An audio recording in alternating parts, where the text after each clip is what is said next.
नमस्कार साथियों, स्वागत है आपका BNK 24 यूट्यूब चैनल पर। बहुत बहुत साथियों, चर्चा कर लेंगे आज बाजार में अच्छी खासी गिरावट देखने के लिए मिली।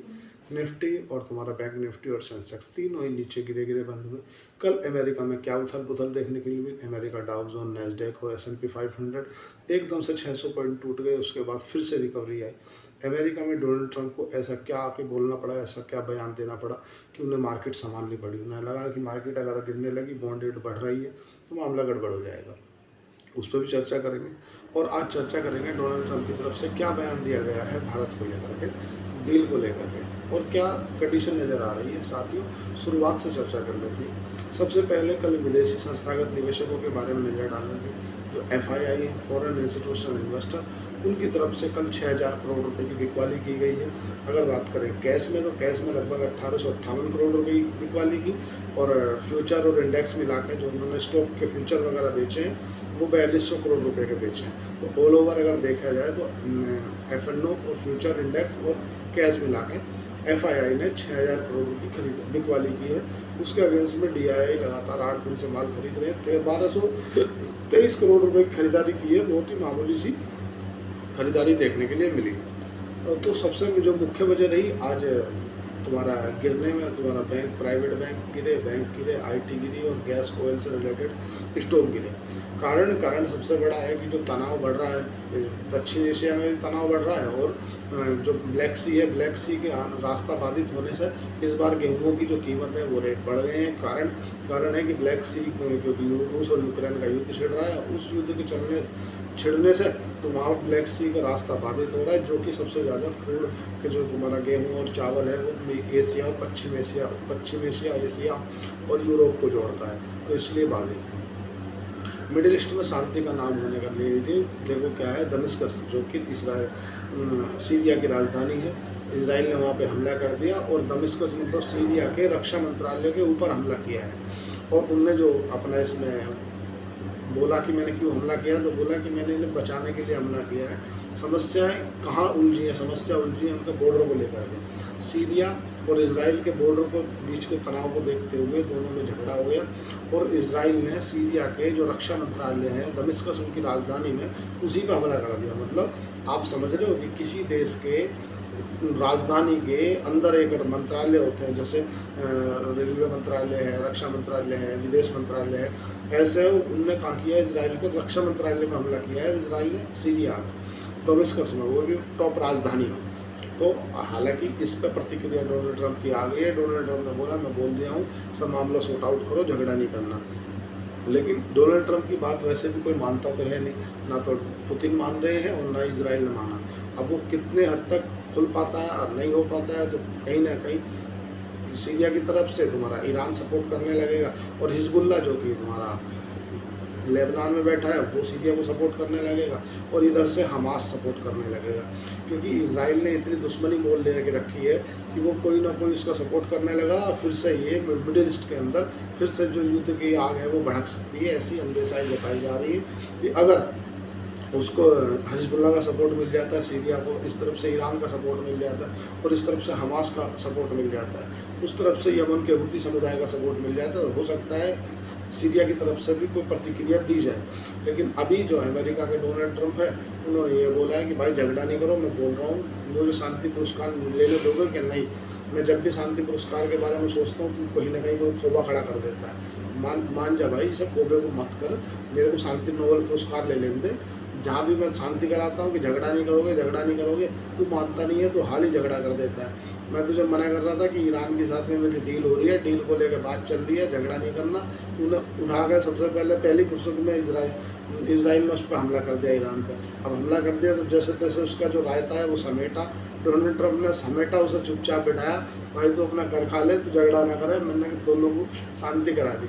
उसी के कारण उसको अपने अमेरिका को जो बम्बर है सबसे बड़े, मतलब जो कि बंकर बस्टर बम्बर कहा जाता है, जो कि बंकर के अंदर भी जाकर मारने में सक्षम है, उन्हें अपना उपयोग करना पड़ा अमेरिका को। उन्होंने बोला भाई झगड़ा ना करे, मैं मुझे नोबेल पुरस्कार ले लेने दे। तो क्या चाहता है कि मैं शांति पुरस्कार बनूँ कि नहीं।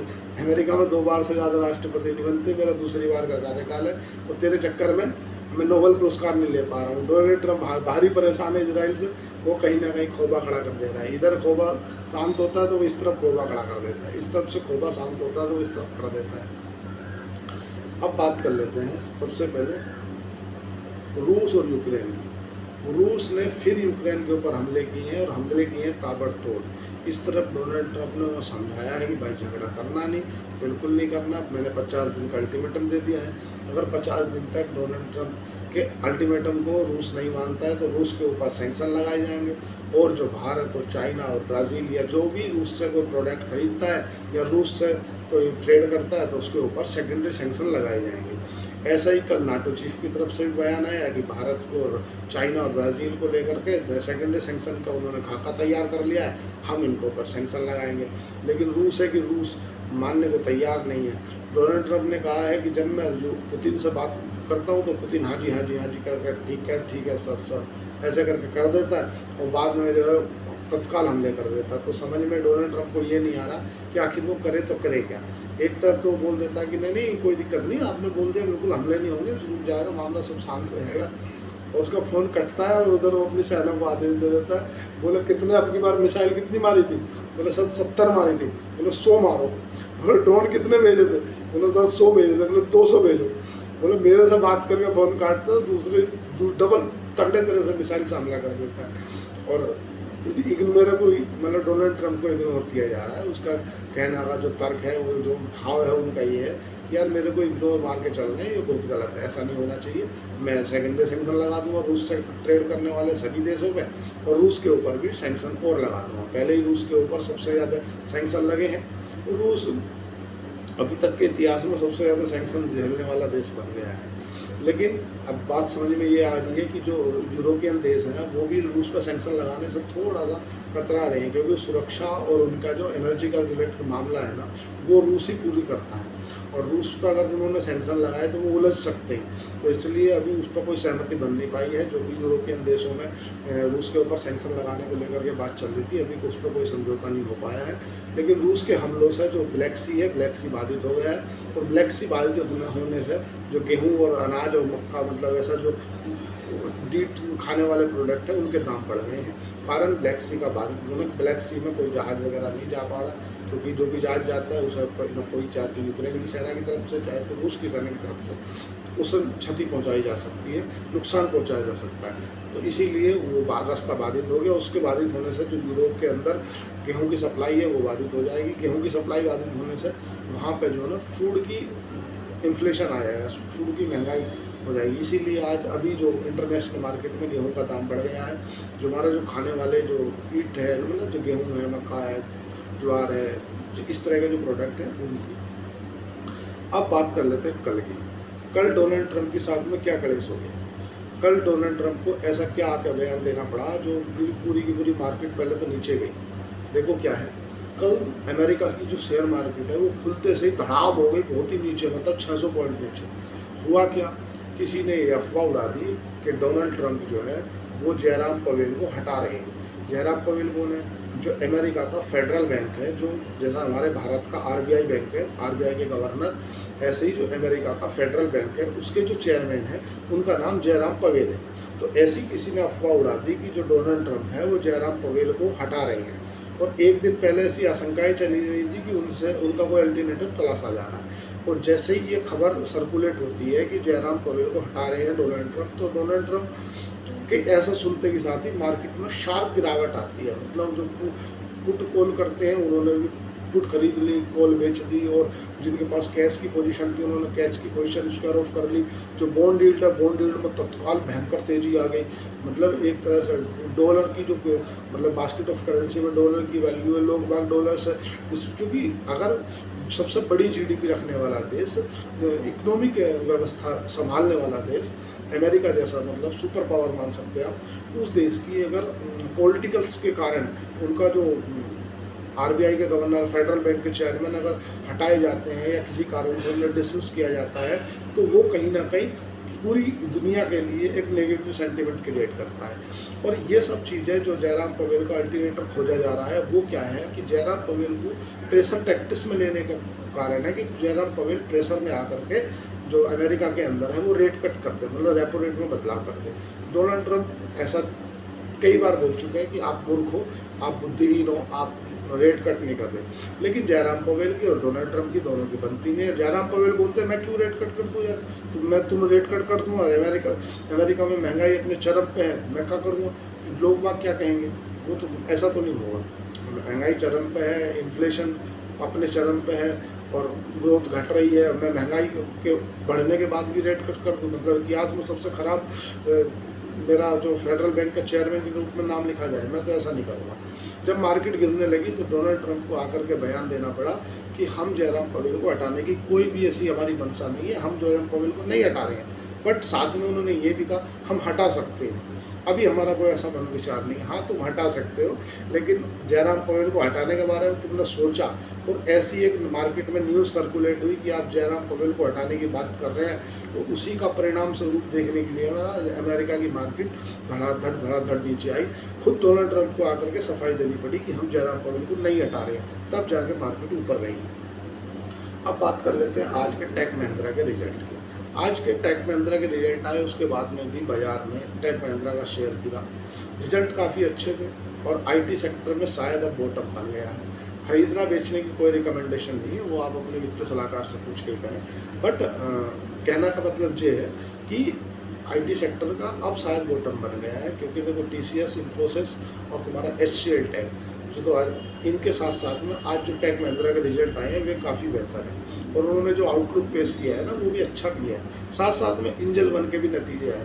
एंजल वन में जो आपको दिख रहा है अनुमान के अनुसार ही नतीजे आए ना, तो उससे बेहतर आए हैं, क्योंकि जिस हिसाब से लोगों ने उसे बेचा था एंजल वन को, लोगों को ऐसा लग रहा था कि जैन स्टेट वाला मामला हो गया, तो प्लेटफॉर्म बिजनेस का क्या होगा, बहुत बड़ी इशू बन जाएगा, समस्या बन जाएगी, तो इसीलिए एंजल वन के कोई ख़राब नहीं आए। आज तुम्हारा जो बैंकों के अगर बात करें, विप्रो के या तुम्हारा जियो फाइनेंस के इन या तुम्हारा एक्सिस बैंक के, इनके आज रिजल्ट आने वाले हैं, तो इनका रिजल्ट नतीजे बताएंगे क्या करना है, या बाजार को किस ओर लेके जाएंगे। आज पॉलीकैब के भी रिजल्ट है, पॉलीकैब रिजल्ट बताएंगे कि क्या होने वाला है क्या नहीं। आज स्मार्ट वर्क जो है वो लिस्ट हो गया है, लिस्ट सुस्ती के साथ हुआ पर जैसे भी रहा वो ठीक है। FII क्या है कि पुट कॉल रेशियो काफ़ी अंडर कंट्रोल में है। जो तुम्हारा निफ्टी का PCR है वो 88 पे और बैंक निफ्टी का जो है वो 91 में बना हुआ है। उसके बाद में भी शॉर्ट कवरिंग जैसी बनने की वजह से तो हालात हैं, पर बना नहीं तो क्या कर सकते हो। आप बात करें सोने की, तो सोना तुम्हारा 97,300 पे बना हुआ है, चांदी 1,11,800 पे बनी है। और बात करें डॉलर की, तो डॉलर 98 पे बना हुआ है अभी भी, और क्रूड ऑयल 68.69 मतलब 69 रुपये में क्रूड ऑयल $69 प्रति बैरल पे है। कॉपर 880 पे है। और हमारा अगर बात करें वोलेटिलिटी इंडेक्स, तो वोलेटिलिटी इंडेक्स जो है वो 11.26 पे बना हुआ है। रुपया आज हमारा डॉलर के मुकाबले कमज़ोर खुला है। बास्केट ऑफ करेंसी की अगर बात करें तो अभी डॉलर का वेटेज धीरे धीरे घट रहा है, लोग बागों की अपनी अपनी जो पॉसिबिलिटी है वो घटती जा रही है। बाजार आज क्यों गिरा, बाजार के पीछे गिरावट की जो सबसे मुख्य वजह रही वो रही मिडिल ईस्ट में बढ़ने वाला कन्फ्लिक्ट। मिडिल ईस्ट में हालांकि इजराइल को बोल दिया गया है डोनाल्ड ट्रंप के द्वारा कि झगड़ा नहीं करो, मैं बोल रहा हूँ, लेकिन वो मानने के लिए तैयार नहीं है। और इस तरफ जो रूस है वो यूक्रेन पर हमला कर रहा है, रूस मानने के लिए तैयार नहीं है। इन दोनों कॉन्फ्लिक्ट के बढ़ते हुए दूसरी तरफ नाटो के जो देश हैं वो जो सेकेंडरी सैंक्शन की बात कर रहे हैं। इस तरफ अभी भारत की डील नहीं हुई है, डील अभी अटकी हुई है। डोनाल्ड ट्रंप ने बोला जरूर है कि जल्दी हमारी डील हो सकती है, लेकिन होगी क्या नहीं होगी वो आगे देखने की बात रहेगी। अभी तक तो नहीं हुई है, अभी तक कुछ बुरा भी नहीं बोला है, अच्छा बोला है। भारत के बारे में डोनाल्ड ट्रंप ने अच्छा बोला, बुरा कुछ बोला नहीं। 150 देशों को डोनाल्ड ट्रंप अब एक आदेश पारित करने वाले हैं जिससे 15 से 20% का टैरिफ सभी देशों पर कंपलसरी लगाया जाएगा।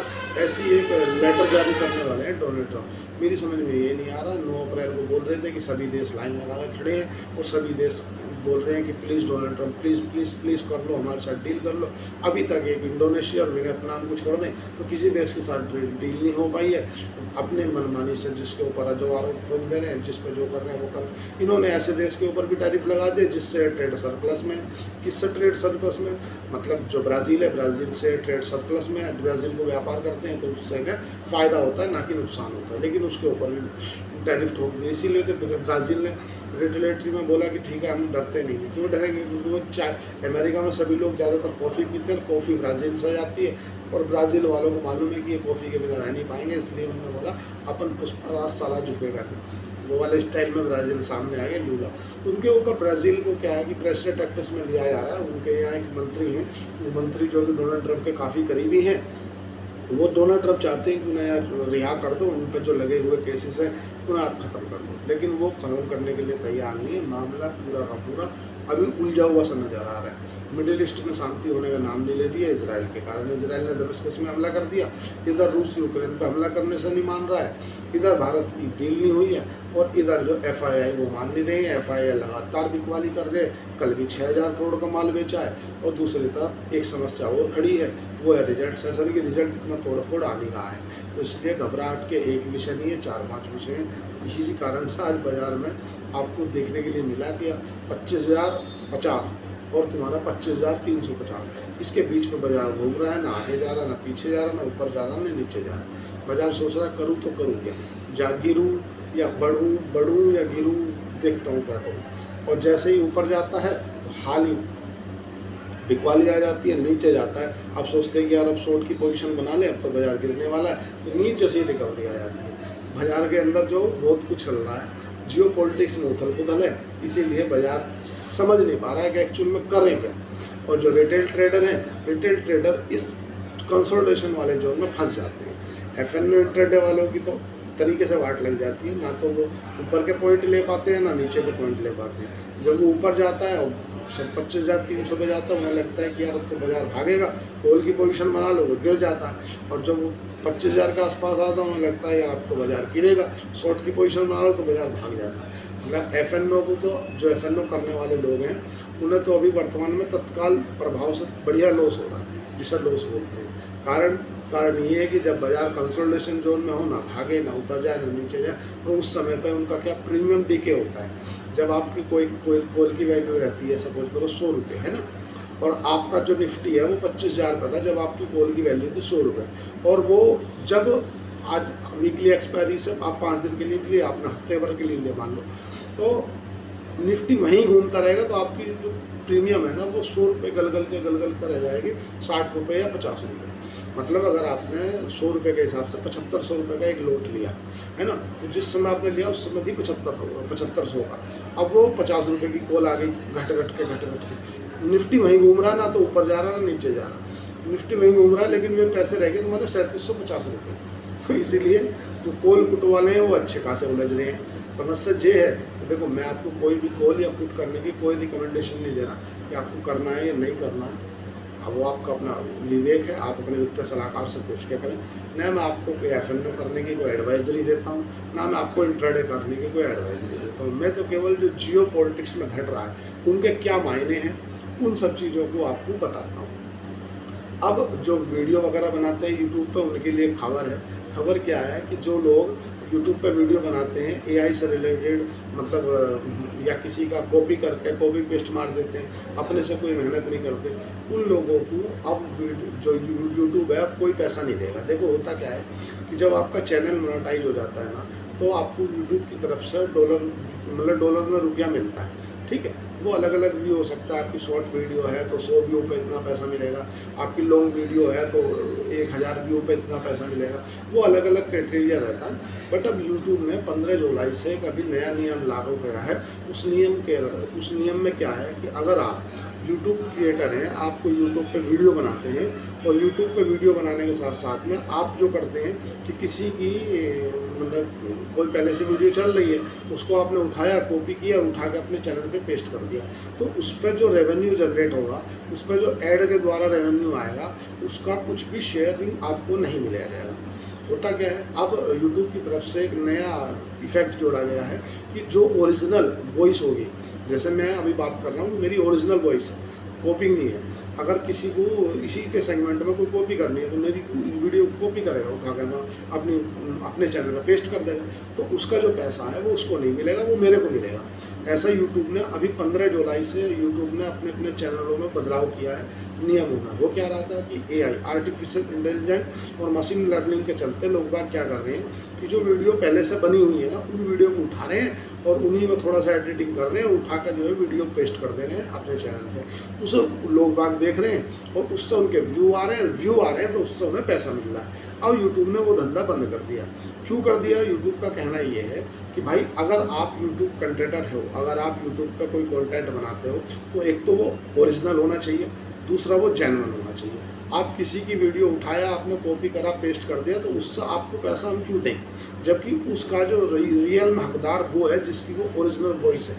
जैसे मैं मतलब देश के अंदर घटने वाली गतिविधियों पर वीडियो बनाई, ठीक है, उसको मैं मेरी वॉइस में बनाई, मैंने दिमाग खर्च किया, मैंने रिसर्च की, पढ़ाई करी रात भर, उसका कंटेंट बनाया, उस कंटेंट को बना के मैंने यूट्यूब पर पेस्ट किया, मतलब अपलोड किया। और उसे लोगों ने क्या किया, उसे लोगों ने उठा के डायरेक्ट कॉपी किया, कॉपी उठा के अपने चैनल पर पेस्ट मार दिया। तो यूट्यूब इस चीज़ को, अब उनके पास में काफ़ी एल्गोरिदम लगे हुए हैं, मतलब वो चीज़ को फैक्ट चेक कर लेते हैं कि ये वीडियो रियल में है कहाँ का। क्योंकि जैसा आपने देखा होगा कि जब भारत पाकिस्तान का कॉन्फ्लिक्ट बढ़ा था तो पाकिस्तान ने हमारे जो पहले कोई मिराज गिरे हुए होंगे, राफेल गिरे हुए होंगे, तो वे उठा के एक्स पे, मतलब एक्स पे बोल दिया कि ये तो भारत के हैं। तो एक्स ने उन्हें फिर ना फैक्ट चेक किया, उन्हें बताया कि ये तो 2015 का, ये 16 का, बहुत पुराने हैं। तो यूट्यूब में ये बदलाव हुआ है काफ़ी बड़ा। अब आपकी बात कर लेते हैं नेक्स्ट।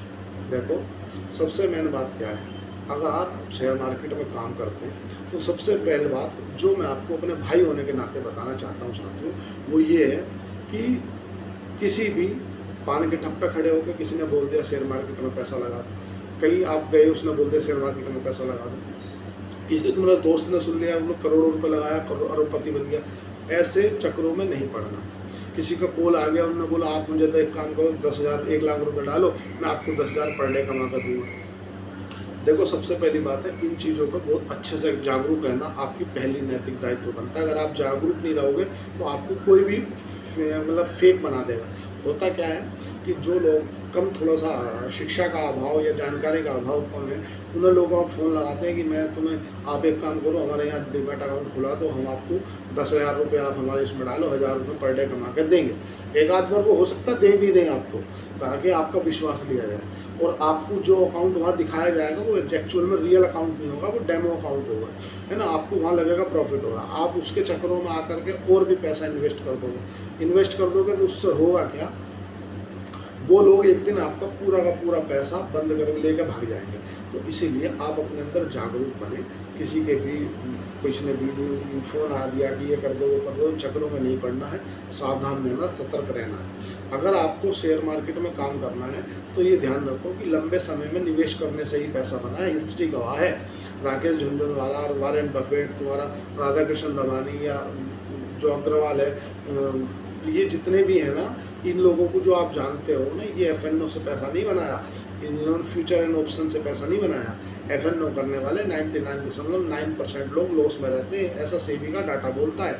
इस बार FNO करने वाले आदमियों ने 1,05,000 करोड़ का लॉस किया है, पिछली बार 74,000 करोड़ का लॉस किया है।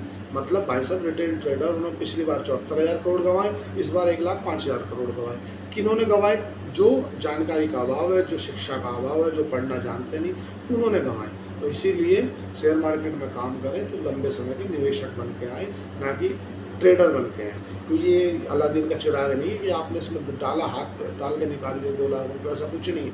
आपको खुद पढ़ना होगा, आपने रिसर्च करनी होगी, आपको अच्छी फंडामेंटली बिजनेस मॉडल उठाने होंगे, तब जाकर आप उस पर सक्सेस हो पाओगे। इसीलिए मैं बोलता हूँ कि भाई आप किसी के भी चक्करों में मत आओ, सावधानी से काम करो। जहाँ पे पैसे का इन्वॉल्वमेंट हो वहाँ पे विश्वास के साथ जाओ। जहाँ पे आपको लगे कि यार ये अपना आदमी है, जेन्युइन आदमी है, उसके साथ में व्यापार करो। अगर आपको शेर खान के साथ डीमैट अकाउंट खुला ना, तो मेरे नीचे दिए गए डिस्क्रिप्शन पे जाके आप अकाउंट ओपन कर सकते हैं। मेरी ब्रांच में खुलेगा, जो मॉरल सपोर्ट होगी वो मैं आपकी करूँगा। और क्योंकि ये वीडियो अपलोड होगा यूट्यूब पे, इसलिए मैं आपको कोई भी रिटर्न वगैरह की गारंटी नहीं दे सकता कि इतनी गारंटी आपको इतना मिलेगा। बट आप भी मेरे से आप पर्सनल भी मीट कर सकते हो, उसके लिए आपको चार्ज देना पड़ेगा। और जो भी है, अगर आपका मेरे ब्रांच में है अकाउंट तो उसके लिए कॉस्ट ऑफ फ्री है, वो आपका बेनिफिट है। लेकिन तुम्हारा आज तय करेगा कि कल तुम्हारा क्या होगा। इसीलिए तुम्हारे आज के किए गए निर्णय व प्रयास ही तुम्हारे भविष्य की नींव रखते हैं। इसलिए सकारात्मक सोच के साथ निरंतर अपने आप को आगे बढ़ते रहें और अपने आप को पढ़ते रहें, आगे बढ़ते रहें। आज के लिए इतना ही। चैनल को लाइक करें, सब्सक्राइब करें, कमेंट करें। धन्यवाद, थैंक यू।